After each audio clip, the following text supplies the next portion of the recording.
एक बार फिर स्वागत है मेरे बच्चों आपका सरल भौतिकी में। ये है कक्षा 12।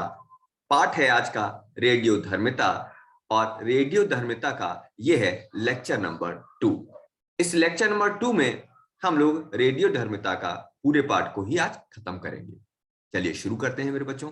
कल तक जो हम लोगों ने पोर्शन पढ़ लिया था वो अर्ध आयु काल तक का हिस्सा हो चुका था। आज उसी के आगे शुरू करते हैं। अर्ध आयु काल के बाद जो दूसरा टर्म हमें आज सीखना है वो सीखना है हमें आज औसत आयु।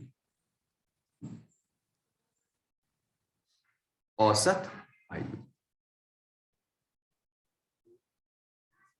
अब ये औसत आयु क्या होती है? औसत आयु, इसको समझने की पहले सबसे पहले बात समझते हैं कि औसत आयु की हमें जरूरत क्यों पड़ी। क्योंकि बच्चों औसत शब्द का प्रयोग वहां किया जाता है जहां पर चीजें बदलने वाली होती हैं। औसत आयु, अब जैसे मान लेते हैं हमारे पास ये 100 नाभिक हैं। कितने नाभिक हैं? 100 नाभिक हैं और इनका अर्ध आयु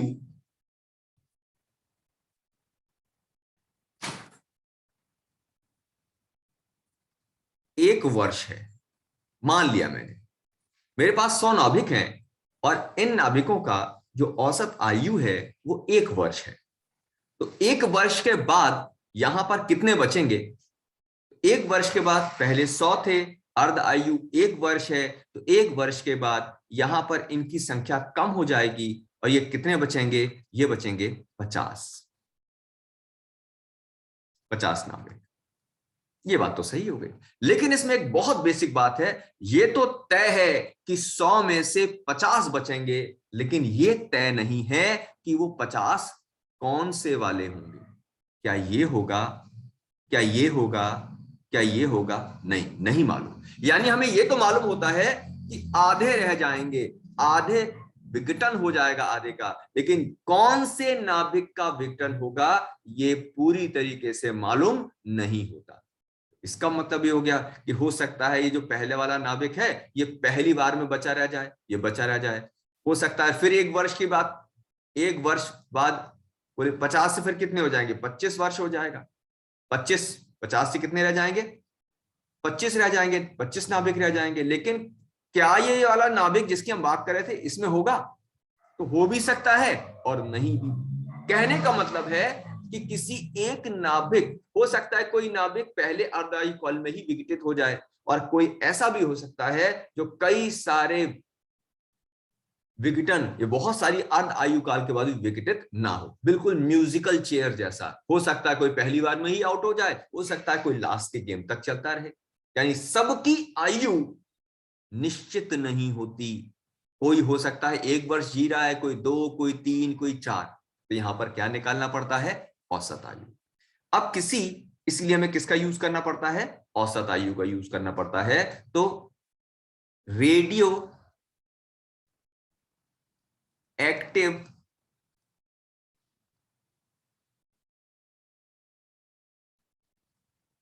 नाभिक की औसत आयु। तो बच्चों, रेडियो एक्टिव नाभिक की औसत आयु का जो मान होता है इसको टाउ से शो करते हैं और ये बराबर होता है 1/लैम्डा। यहाँ लैम्डा मैंने आपको कल बताया था मेरे बच्चों, इसको टाउ कहा जाता है जो उल्टे जे जैसा बना है। और ये क्या है? लैम्डा। लैम्डा मैंने आपको बताया था, जिसका नाम हमने कल सीखा था विघटन नियतांक। विघटन नियतांक। अच्छा, लेकिन हमने लैम्डा बराबर क्या सीखा था मेरे बच्चों? अगर याद हो 0.693/t½ भी कल सिखाया था मैंने, यानी लेक्चर नंबर 1 में आपको मैंने सिखाया था। तो अगर यहां पर इसका मान आप रख देते हो तो यहां पर ये औसत आयु का एक नया सूत्र और आ जाएगा, जिसका मान होगा 1/0.693/t½ यानी 1/0.693 इंटू t½ t½ का मतलब अर्ध आयु, ये हो जाएगा 1.44 t½ इसका मतलब क्या हो जाएगा? ये औसत आयु का एक और सूत्र, यानी औसत आयु को आप दो तरीके से ज्ञात कर सकते हो। एक किसके पदों में, एक अगर विघटन नियतांक दे रखा है तब आप ज्ञात कर सकते हो, और एक आप ज्ञात कर सकते हो अर्ध आयु काल के पदों में। यानी कुल मिलाकर कितना हो गया अपने पास, अगर हम इसकी बात करें तो दो सूत्र हो गए। एक हो गया टाउ इक्वल्स टू 1/λ और एक हो जाएगा 1.44 टी हाफ, ये हो गया अर्ध आयु। अर्ध आयु काल के बाद फिर आगे बढ़ते हैं। अब हम बात करेंगे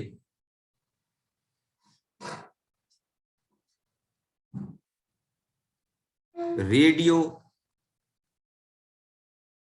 एक्टिव सक्रियता।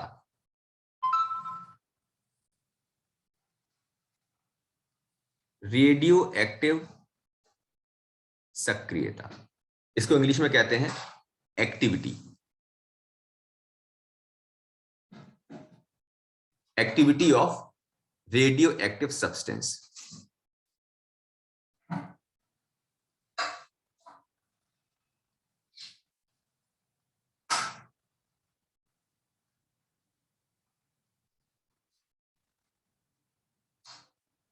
Activity of radio active substance.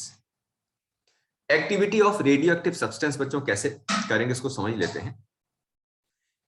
कोई भी, जैसे हमने रेडियो एक्टिव सब्सटेंस लिया, कोई पदार्थ लिया, तो उसमें 1 सेकंड में उसके कितने नाभिक विघटित हो रहे हैं, यानी 1 सेकंड में विघटित होने वाले नाभिकों की जो संख्या होती है, यानी विघटन की दर, वो उसकी सक्रियता कहलाती है। यानी सक्रियता का मतलब सीधे सीधे क्या हो जाएगा, विघटन की दर। जैसे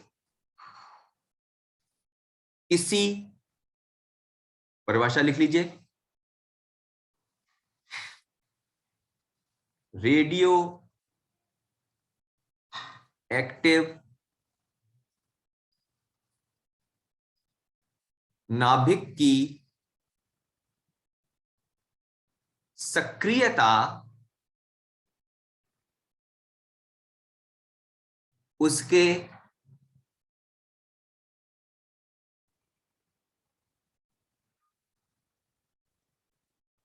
विघटन की दर के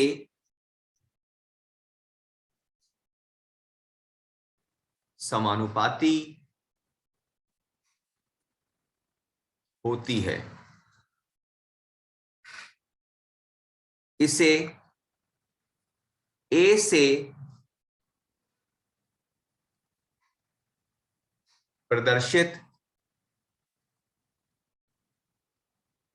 करते हैं। ए बराबर क्या हो जाएगा मेरे बच्चों, विघटन की दर। अच्छा और सही कर देते हैं, विघटन की दर किसके साथ मेरे बच्चों, ये समय के साथ, समय के सापेक्ष।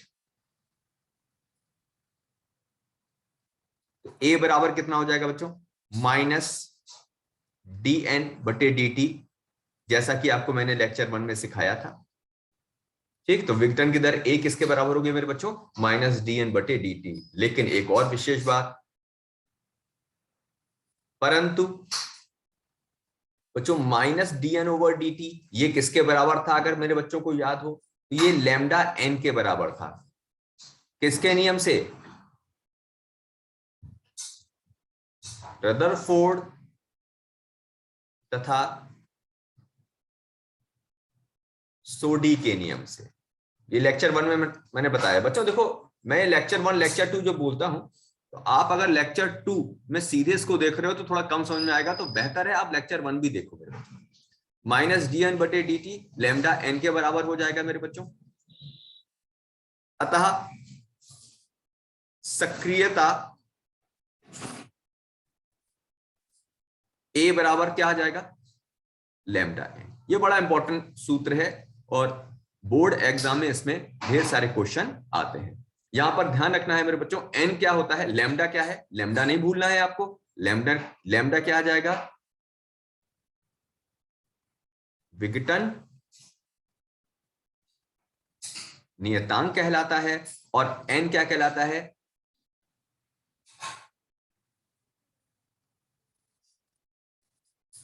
नाभिकों की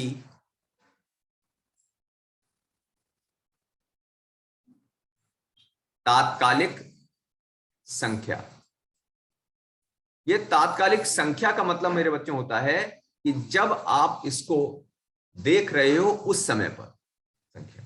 तो इसका एक मैं उदाहरण भी आपको कराता हूं जिससे ये कॉन्सेप्ट थोड़ा और अच्छा इंप्रूव हो जाए आपका। जैसे आपसे क्वेश्चन कहा जाए, उदाहरण, बहुत इंपॉर्टेंट उदाहरण है, बोर्ड का एक मैं एग्जांपल ले लेता हूं बच्चों, सक्रियता पर आधारित।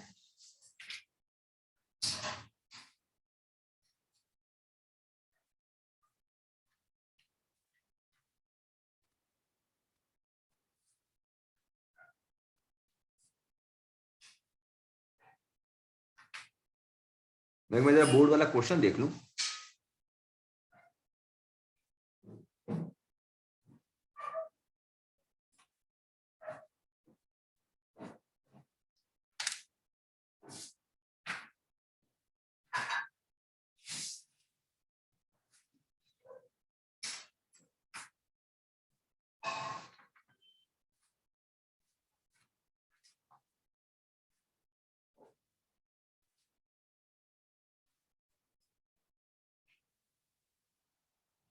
अब एक बड़ा बेसिक सा क्वेश्चन आपके सामने है। 1 मिलीग्राम यूरेनियम 238 की सक्रियता ज्ञात करो यदि यूरेनियम 238 का अर्ध आयुकाल 4.4 गुणा 10 की घात 9 वर्ष हो। देखो कैसे सॉल्व करोगे इसको। सक्रियता का सूत्र क्या होता है? ए बराबर लैम्डा एन। एन क्या हो जाएगा? नाभिकों की संख्या। नाभिकों की संख्या कैसे निकाल सकते हैं? तो इसको निकाल सकते हैं मोल कॉन्सेप्ट से। मोल कॉन्सेप्ट का मतलब पहले आप निकालो मोलों की संख्या और उसको गुणा कर दो अवोगाद्रो संख्या से। यानी संख्या, नाभिकों की संख्या निकालने का तरीका क्या हो जाएगा? मोलों की संख्या गुणा अवोगाद्रो संख्या। मोल कैसे निकालते हैं? देखो ये आपके सामने है बच्चों। मोल निकालने का तरीका होता है कि आप द्रव्यमान को उसके परमाणु द्रव्यमान से, द्रव्यमान संख्या से, द्रव्यमान परमाणु द्रव्यमान से भाग कर दो उसको। तो यहां पर ये कितना हो जाएगा? देखो एम कितना हो गया अपने पास? एम तो ये हो गया देखो 1 मिलीग्राम। ये क्या हो जाएगा? ये जो आप देख रहे हो ये हो जाएगा स्मॉल एम, ठीक है। और कैपिटल एम क्या हो जाएगा इसका? द्रव्यमान संख्या 238। तो यहां पर ये क्या आ गया? देखो ये आ गया अपने पास मोलों की संख्या आ गई और ये हो गया एवोगाद्रो संख्या 6.023 गुणा 10 की घात 23। जब इसको गुणा करके सॉल्व करोगे तो ये आ जाएगा। तो ये अपने पास क्या आ गया? एन, यानी नाभिक इस समय इतने हैं 1 मिलीग्राम में, ठीक है। फिर आ जाते हैं इसका विघटन नियतांक लैम्डा। तो लैम्डा का सूत्र हो गया 0.693 अपॉन टी हाफ, अर्धायुकाल 0.693 अपॉन 4.4 गुणा 10 की घात 9। लेकिन बच्चों ये ईयर दे रखा है यानी साल दे रखा है और इस समय किसे बदलना पड़ेगा? इसको बदलना पड़ेगा सेकंड में। तो एक साल में कितने सेकंड होते हैं ये भी कहीं आप नोट कर लो चाहो तो। एक सेकंड में, एक साल में कितने सेकंड होते हैं? ये बड़ा इंपॉर्टेंट डेटा है। ये हो गया 3.15 गुणा 10 की घात 7 सेकंड होते हैं। तो यहां पर मैंने क्या किया? 3.15 गुणा 10 की घात 7 से गुणा किया जिससे कि ये जो एक साल है ये सेकंड में बदल जाए। इसको सॉल्व करने पर ये आ गया। तो मेरे पास एन भी आ गया, मेरे पास लैम्डा भी आ गया। सक्रियता ए बराबर सूत्र क्या होता है? Lambda N. लैम्डा और एन दोनों का मान लगाकर आप निकाल सकते हो जो कि आया 12.5 पर सेकेंड। इसका मतलब इसकी सक्रियता कितनी है? 12.5, यानी लगभग 12.5 नाभिक एक सेकंड में विघटित हो जा रहे हैं। नेक्स्ट, अब आ जाते हैं सक्रियता का मात्रक।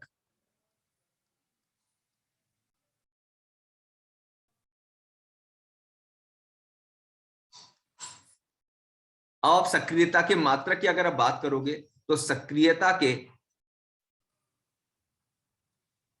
3 मात्रक हैं। इसमें सबसे पहला है क्यूरी, दूसरा मात्रक है रदरफोर्ड और तीसरा मात्रक है बेकुरल। इसमें अक्सर बोर्ड में पूछा जाता है कि इसमें से भाई एसआई मात्रक कौन सा है, तो आप याद रखिएगा यहां पर बैक्यूरल को माना जाता है एसआई मात्रक। कोई पूछे कि सक्रियता का एसआई मात्रक क्या है, तो वैसे तो मात्रक 3 है, क्यूरी है, रदरफोर्ड है, बैक्यूरल है, लेकिन में एसआई मात्रक कौन है, बैक्यूरल कहा जाता है। बैक्यूरल को इसलिए बोला गया, कहीं ना कहीं सम्मान एक तरह से देने वाली बात है, क्योंकि वास्तव में रेडियो एक्टिविटी की जो पूरी शुरुआत है वो बैक्यूरल नाम के साइंटिस्ट ने ही की है। अब क्यूरी कब होगी, एक क्यूरी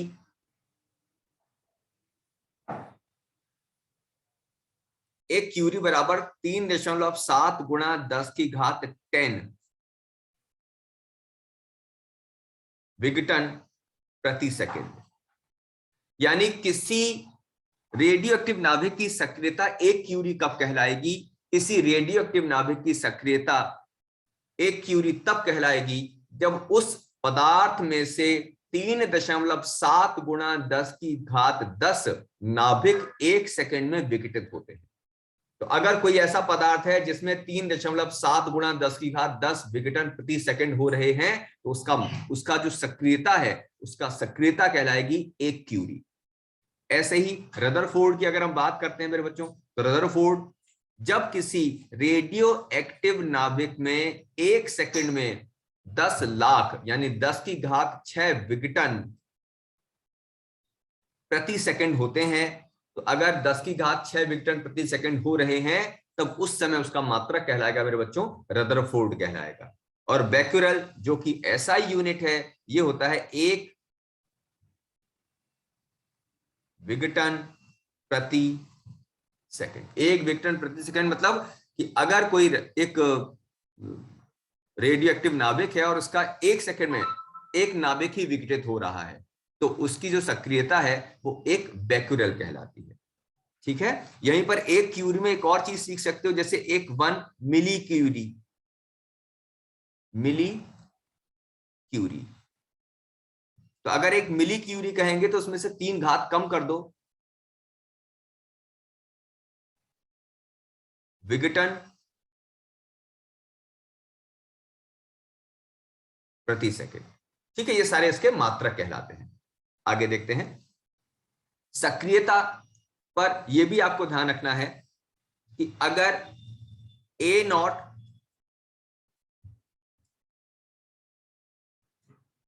प्रारंभिक सक्रियता और ए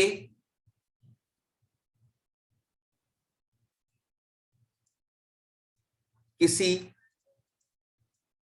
समय टी पर सक्रियता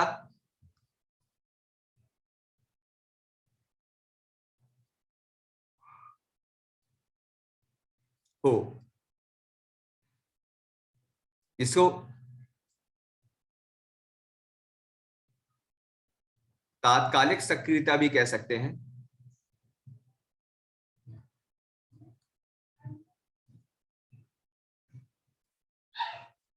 तो इनमें संबंध होता है बच्चों, ए बराबर होता है ए नॉट 1/2 की घात एन। यहां पर एन जो होता है ये होता है अर्ध आयु कालों की संख्या। ये क्या कहलाता है मेरे बच्चों, अर्ध आयु कालों की संख्या कहलाता है। यानी स्मॉल एन बराबर होता है कुल समय बटे अर्ध आयु काल। इस पर एक मैं आपको उदाहरण सिखाता हूं। यदि किसी रेडियो एक्टिव पदार्थ की अर्ध आयु 2 सेकंड हो तथा प्रारंभिक सक्रियता ए नॉट हो, तो 8 सेकंड पर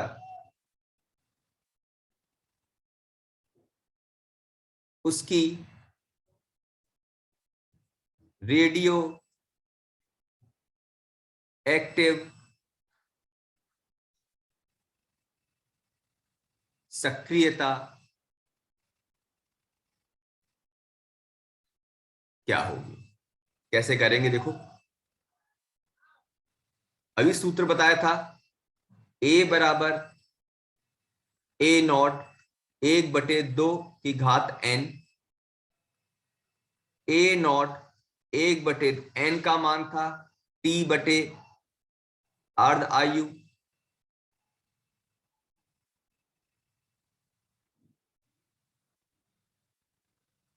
ए बराबर ए नॉट 1/2। अच्छा, टी क्या होता है? समय। तो यहां पर ये जो देखा ना 8 सेकंड, ये क्या है? ये है टी। और ये जो दे रखा है ये क्या है? अर्ध आयु। ये अपने पास कितना होगा? टी की जगह क्या लगा दोगे? 8 और अर्ध आयु लगा दो 2। ये कितना हो जाएगा? ए नॉट 1/2 और 1/2, यानी ए बराबर कितना हो जाएगा? ए नॉट 1/16, यानी 8 सेकंड पर सक्रियता घटकर कितनी रह जाएगी? अपनी प्रारंभिक सक्रियता का 1/16वां भाग केवल। तो ये अपने पास क्या हो गया? देखो, सक्रियता। यहां पर ऐसे इसको इस तरह से भी सॉल्व कर सकते हो।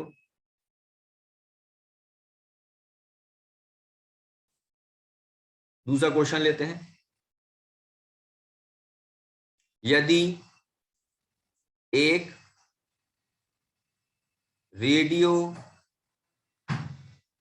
एक्टिव पदार्थ की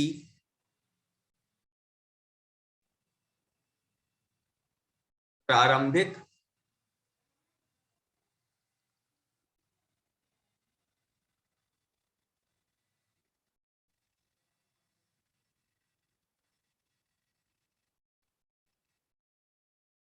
सक्रियता ए नॉट हो तथा 10 सेकंड के बाद इसकी सक्रियता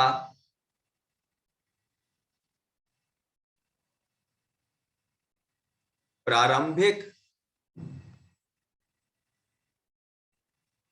सक्रियता की 1/4 रह जाए तो अर्ध आयुकाल का मान क्या होगा? अब देखो मेरे बच्चों, उसको किस तरह सॉल्व करेंगे। ए बराबर क्या होता है? ए नॉट 1/2 n। ठीक है बच्चों। अब यहां प्रश्न के अनुसार क्या दे रखा है? प्रश्न के अनुसार ए जो हो जाता है वो प्रारंभ का 1/4 हो जाता है, ये प्रश्न में दे रखा है। अब ए नॉट से ए नॉट कट जाएगा, 1/4 इक्वस टू 1/2 की घात n। अब 1/4 का मतलब 1/2 का वर्ग लिख दो। 1/4 को क्या लिख सकते हैं? 1/2 का वर्ग लिख सकते हो आप। और ये अपने पास कितना आ जाएगा? 1/2 की घात n। तो यानी n तुलना करें तो n किसके बराबर आ गया? 2। और n होता है T/अर्ध आयु।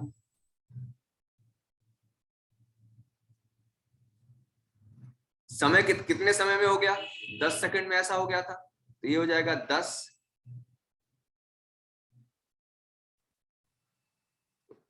T 1/2 का मान किसके बराबर आ गया? देखो 10/2। इनको क्या करो? इंटरचेंज कर लो आपस में, यानी 5 सेकंड।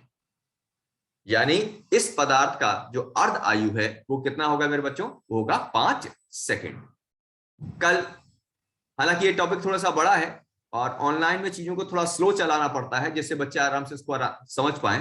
तो बाकी जो बचा हुआ हिस्सा है अल्फा बीटा गामा कणों का जो उत्सर्जन है उसके बारे में मैं आपको कल तीसरे लेक्चर में सिखाऊंगा मेरे बच्चों। आज तक के लिए केवल इतना ही। अपना ध्यान रखिए और मेहनत से पढ़ते रहिए।